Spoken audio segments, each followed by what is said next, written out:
We're trying to help solve what happened to you.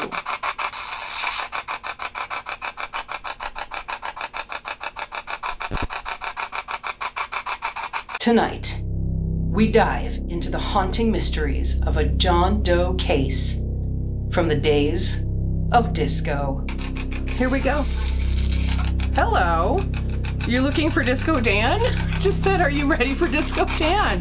Last week, during my live stream, we may have uncovered some new evidence directly from the ghost of Disco Dan. It was actually her coming through.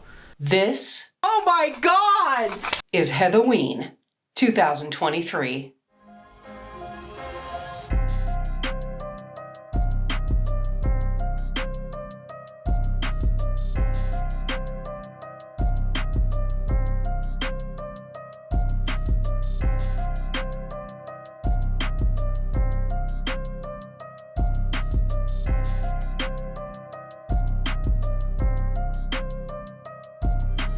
Hello, my elegant savages. Welcome back to my channel. Welcome, welcome, welcome. If you're just finding me, hello.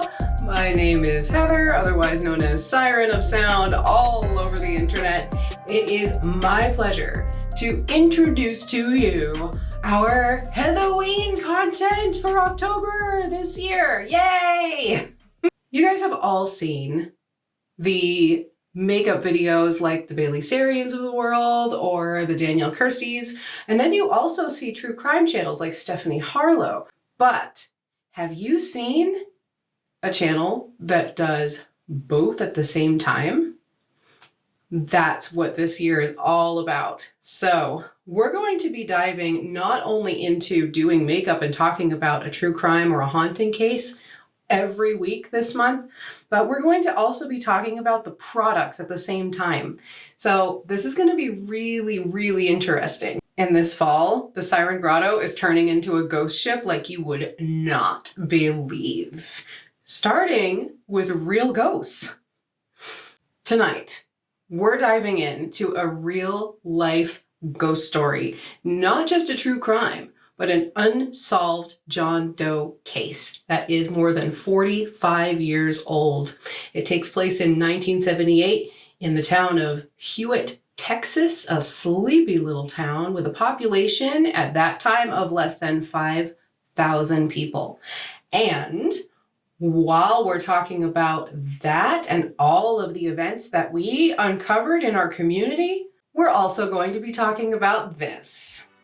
The Milani Daze of Disco palette at the same time. Look at these pretty shades. 12 beautiful shades. We love Milani, vegan, cruelty-free, 100%, right? So this palette is inspired by the dance floors of the 1970s with shades of silver and gold paired with glam metallic pops. Undeniably disco.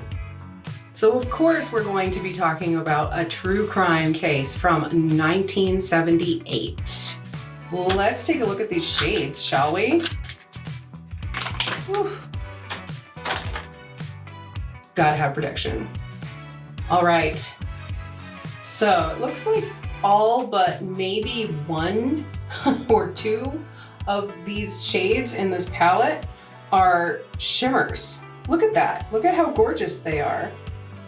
My lighting still sucks, I know, but we're still having fun. We're gonna go from here to here. This is the shade Get Down, Tinsel, Smoking Section, Disco Dust. That's really funny because that's what they call the edible glitter on cakes too. Drip, Platform, Night Fever. That's a pretty one, that purple. We have Mirror Ball, Invite Only, Velvet Rope. I love that pink color. I'm thinking maybe we're gonna end up doing some kind of a goth Barbie thing tonight. I don't know. Stellar and Last Call. All very much Studio 54. I absolutely love this palette. This is adorable just at first glance. Now, I've worked with other Milani products before. Like, I happen to love their Conceal and Perfect foundation. It's a 2-in-1 foundation and concealer formula. And this stuff is unbelievable. So to stay true to the product line, we're going to use Milani with Milani tonight. And we're going to do a 70s look and see if we can maybe conjure the spirit of our John Doe while we're doing the makeup look. Who's ready to dive into this case? I'm going to be real honest with you. Oh my God, just as we're starting to dive into the case, Staying Alive comes on? What? Is he already trying to talk to us? What? So while I'm doing some foundation, let's talk about this case and let's talk about the town where this takes place. The name of our John Doe, he has been dubbed Disco Dan. And that's because, number one, his body was discovered in Hewitt, Texas on April 3rd, 1978. And he was found wearing some very typical 70s clothing, right? He was wearing this wide collared white and blue shirt, dark blue Levi's jeans, size 32. We don't know the inseam size. Brown Wellington boots. As a matter of fact, when he was found, the only part of him that was found at first were his boots, because he was discovered in a drainage culvert, like stuffed inside a drainage culvert. So, Hewitt, Texas, as I'm laying this foundation. So this little town harbors some really weird secrets, right? It's quaint. It's 8 miles southwest of Waco. And if you're familiar with true crime and you have been following historical events, and if you like content of this nature, then you know about the Branch Davidians in Waco. But that situation didn't happen until 1993. So there's no possible way that our John Doe could be affiliated. So that was one of the first theories that we talked about on the live stream, was perhaps maybe he had something to do with the Branch Davidians and somebody didn't like what he was doing, and so they stuffed him somewhere. But that wouldn't have even been possible, because David Koresh didn't even move into Waco until the early 90s. So this town had a population of just 5,000 as of the year 1980, according to the US Census Bureau. And so that means that everybody in this little town had to have known each other, right? So like, how does this body end up in a drainage culvert? Well, I will tell you that in the nearby town of Waco, just 8 miles away, the nightclub scene was booming. Up until 1974, there was this nightclub in Waco called Abraxas. And huge national acts went there, and it was a rich and storied place. There were a lot of fights, there was a lot of drugs, a lot of 70s disco decadence happening at that club. And it was named after the Santana album of the same title. So Santana, Stevie Ray Vaughan. Also, the town of Waco is north of Austin. And when I show you pictures of this gentleman, you're going to think that maybe he looks like he could have been of Hispanic origin. However, they didn't know, right? They couldn't identify him. They actually had to do like a reconstruction drawing.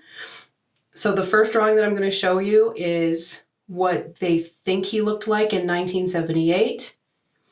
And this is the drawing that was done in 2016 with a professional reconstruction artist. So Hewitt was this tiny little town Less than 5,000 people. Nobody knows who this gentleman is or where he came from. The culvert where he was found was in a location off of a highway, but since that time, the highway has been grown over, and now that section is called Spring Valley Road, which I found really interesting because I was born in Spring Valley, New York, which is a suburb of the city. So that was an interesting little tidbit. All right, I think I'm foundationed here. Let's do contour. So full of farmland, right? Full of farmland. At that time, cotton was king. Back then, there was no DNA, right? No such thing as testing DNA. All they had to go on were fingerprints and dental records, because you have to remember where this gentleman was a drainage culvert, right? He was found in a place that had running water. So all of that running water, unfortunately, washed away a ton of evidence, including what the gentleman looked like. So they found him with his clothing still on, but the clothing was sitting in water, and he had already been in a state of decomposition for several days by the time they found him, right? So the shirt, I mean, just look at the evidence photo of this shirt. This thing is crystal white. It is clean, clean, clean. So blood, evidence, anything, you know, that could have led them to whoever did this or to his identity was completely washed away by the time he was found. And so in come the theories, right? So obviously, you know, like he was found with drugs in his system. He was found with alcohol and a burger in his system. So he was partying, right, that night. We don't know really if he was partying with somebody who was out to get him, or one of the theories that was brought up in the live stream is that he was a pusher and he was in the wrong place at the wrong time. You know what I mean? So we're going to go into this shade Platform right here, and right, it's just this nice neutral shade. And I'm just going to go in with it right here. Wow. Okay, so there's definitely very dusty, right? All I have to do is dig in with a fluffy brush and you get dust, dust, dust. So that's interesting. But, you know, it's funny that they put in these base shades that are so dark. Like, I don't have a neutral base shade in here in this palette that matches my skin tone, but I do find it nice that they put the base shade in this like camel taupe kind of color, because that was actually a shade that was really, really popular in the 70s. Browns were huge. It wasn't until the later 70s where all of like the disco, glittery, shimmery colors came in. So far, I like the aesthetic of this palette because it's a nice balance between the first half of the decade and the second half of the decade. Now, because I have some other palettes to review for you as well this month for Halloween that have these bright colors in them, I really, really want to go for this Velvet Rope shade.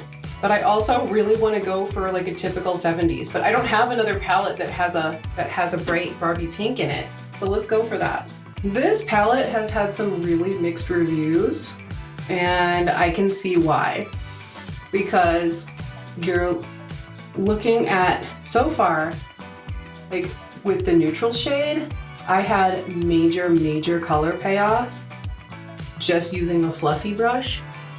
But now with the shimmer shade, it's really subtle with the brush. But with finger application, it actually packs a punch. Very nice. And it's not patchy either, but it's still pretty subtle. Like you know the color is there, but it's very sheer, which really is more characteristic of the first half of the decade and not so much the second half of the decade. I think if we really wanted to find out for sure, we'd have to go in.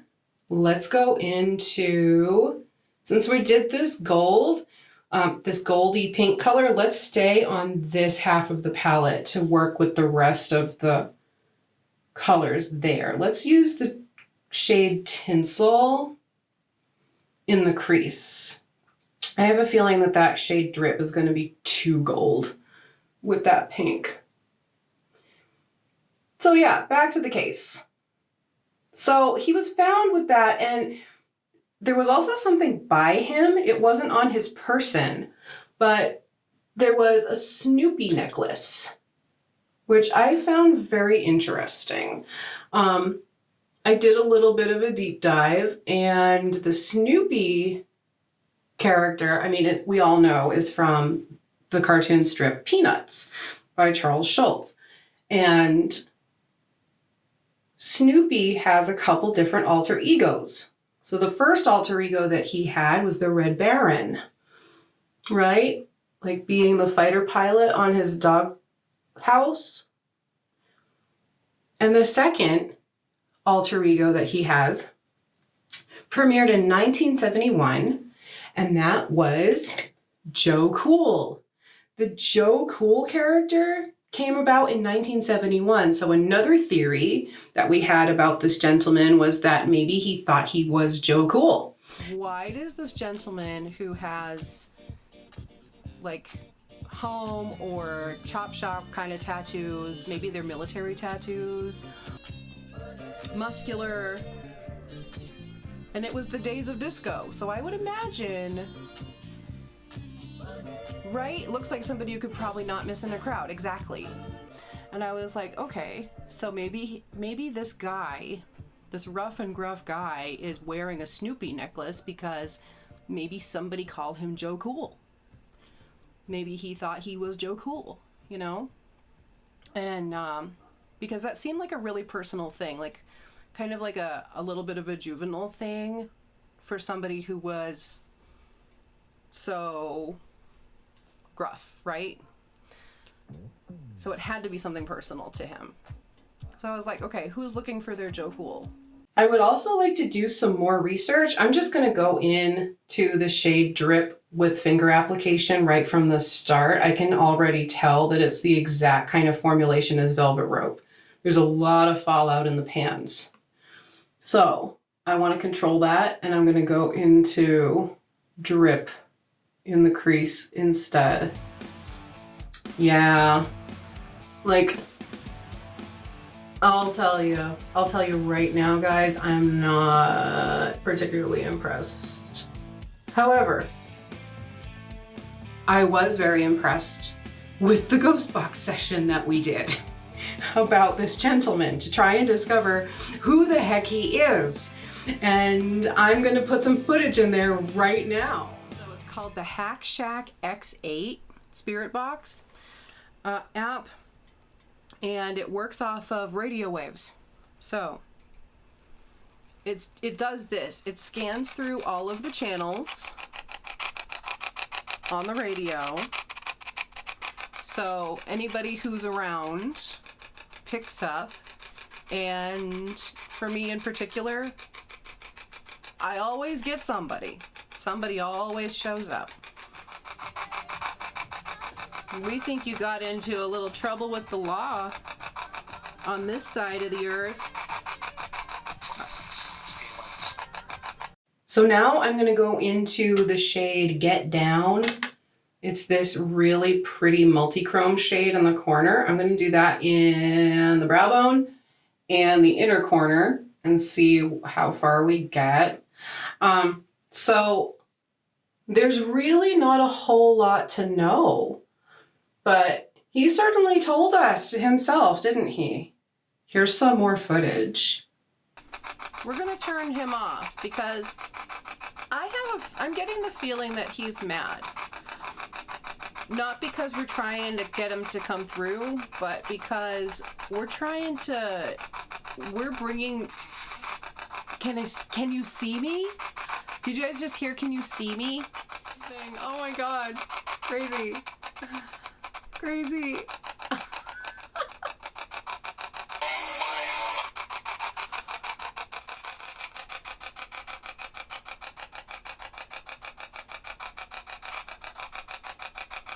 Don't use me. If you try it one more time, I'm hanging up.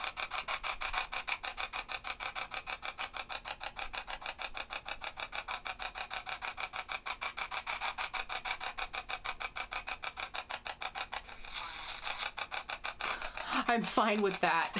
I heard I'm fine with that. Pretty phenomenal, huh?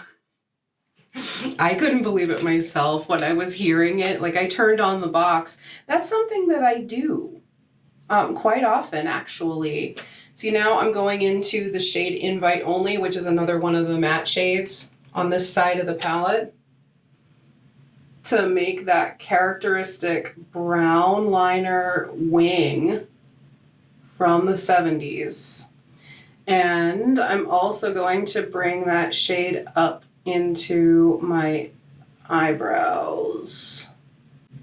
This gentleman's savior is the current chief of police, and his name was Officer Devlin.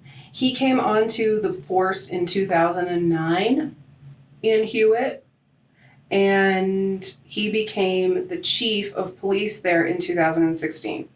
So already, there's really not a whole lot for the Hewitt Police Department to do in the first place, because the crime there is so low. Even in 2019, the last time that there was information taken about that during the census, crime in the area was 1 assault to 1,000 people.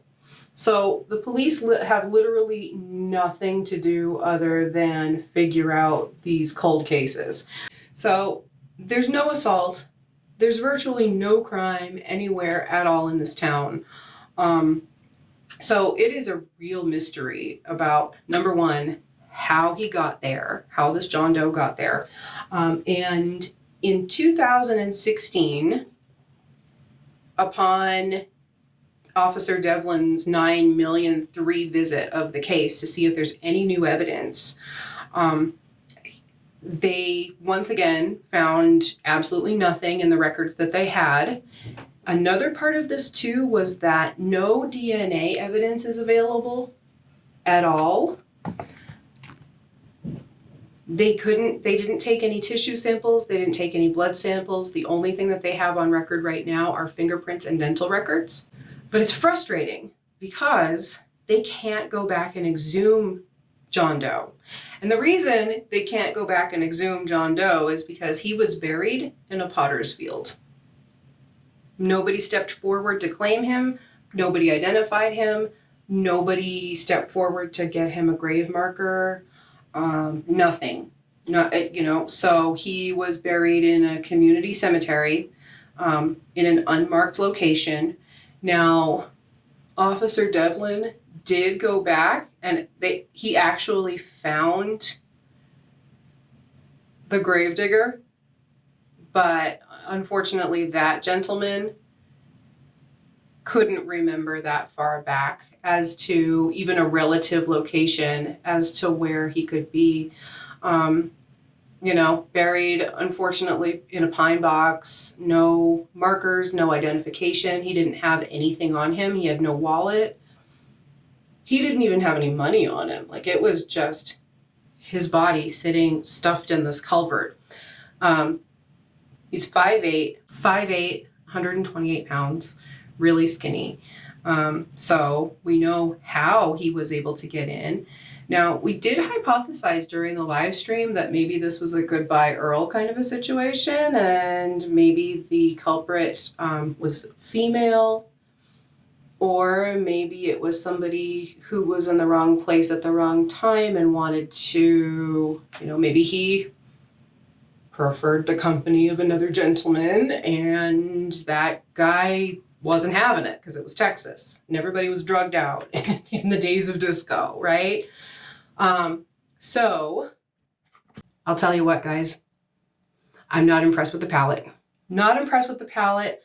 I would like to explore the cool side of the palette at some point. I think that the warm shades, I had to work really, really hard for this level of pigmentation. And from all of the reviews that I have read online about this palette, that is kind of the consensus. It had very mixed reviews, but I do like the color story. I do like how things are positioned out so that you could have a warm side and a cool side.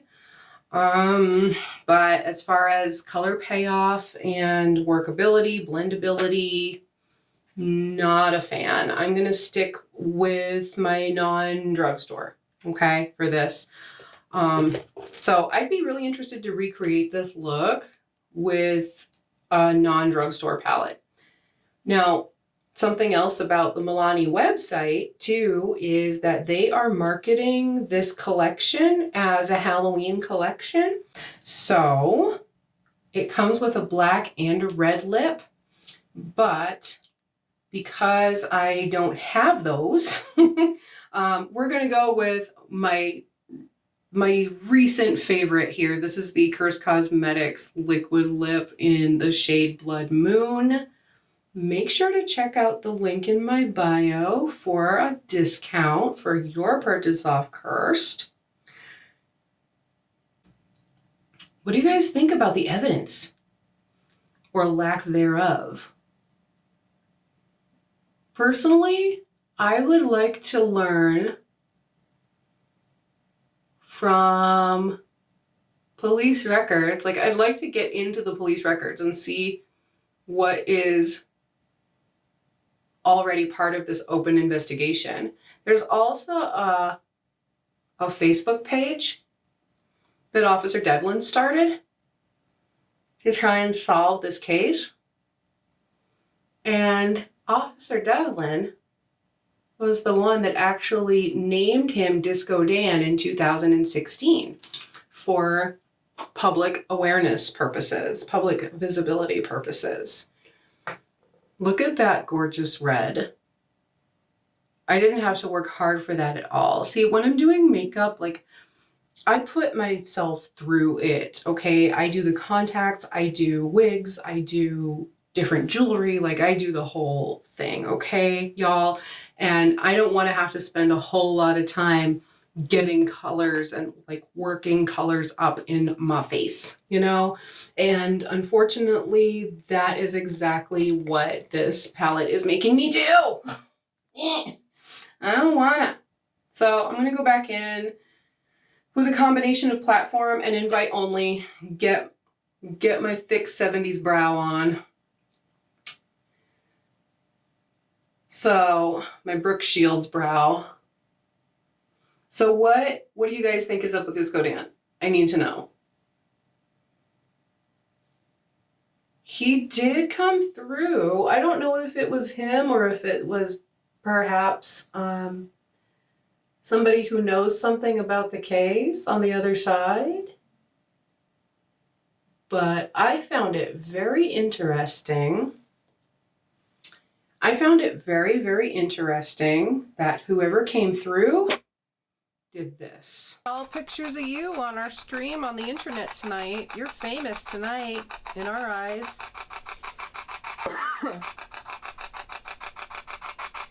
Were you trying to be famous with us?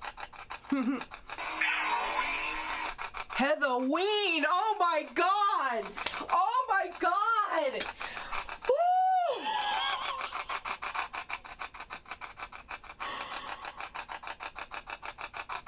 Oh! Whoa! Who are you, dude?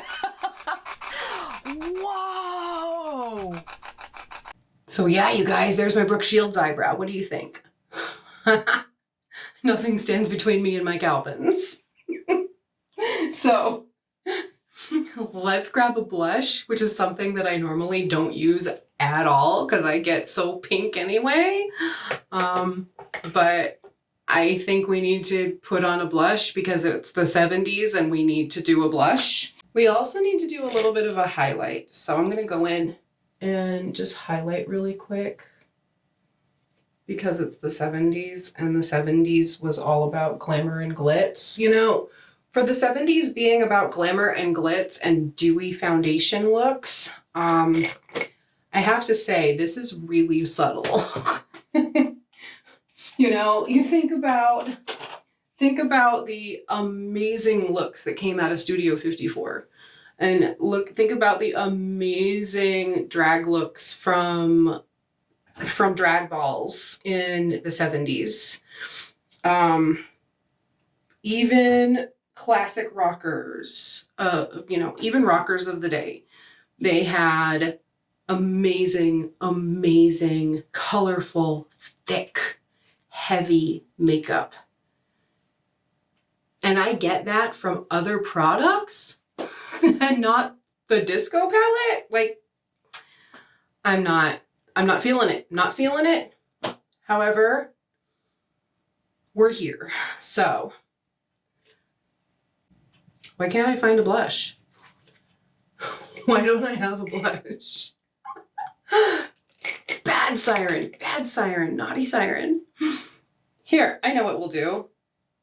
We'll take the velvet, we'll go back into the shade Velvet Rope and we'll put some pink.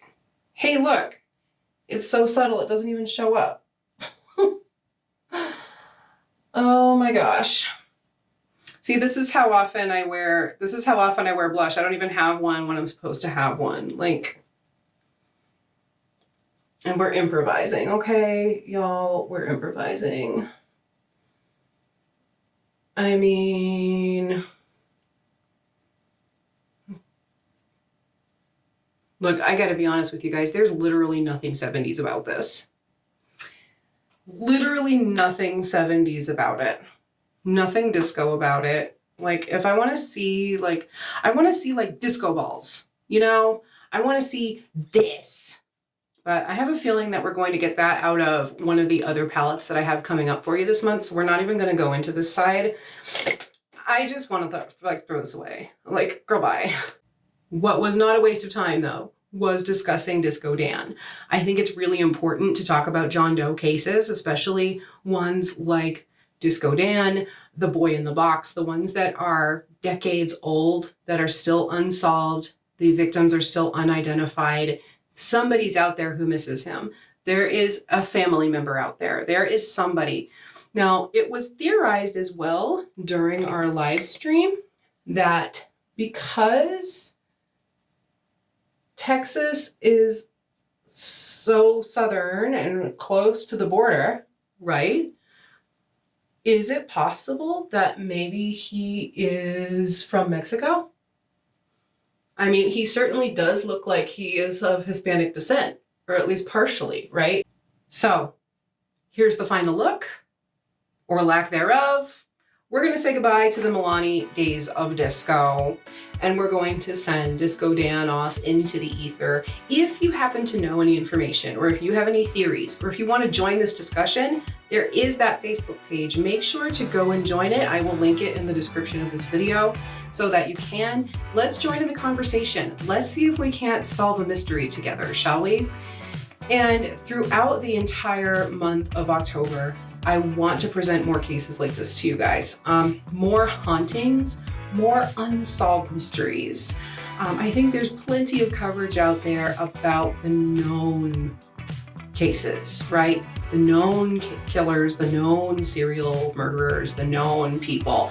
And everybody talks about them, especially during this time of year, but nobody's talking about these unsolved cases, right? Very few channels out there are. So let's keep doing that. Let's keep talking about makeup. Let's keep talking about mysteries. Let's keep talking about things that truly are mysteries. Yeah, and come up with some theories.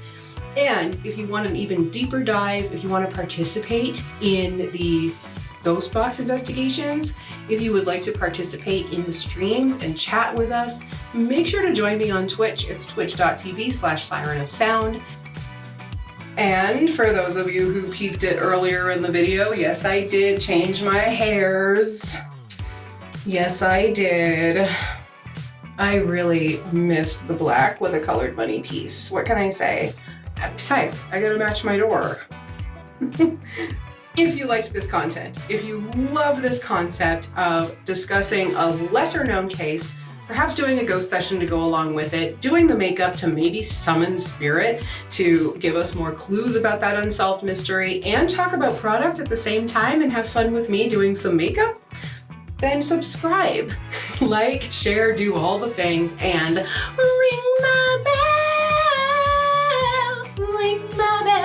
for music, voiceover content, spooky stories, all kinds of amazing things, especially coming up this month in Heathoween. We'll see you guys on the next one. Good morning, good afternoon, whatever time you're seeing this video or whenever you're seeing this video in the future. Have a great day. You make it a great day, and make sure, get on that grind. Love you to the ocean's edge. Bye.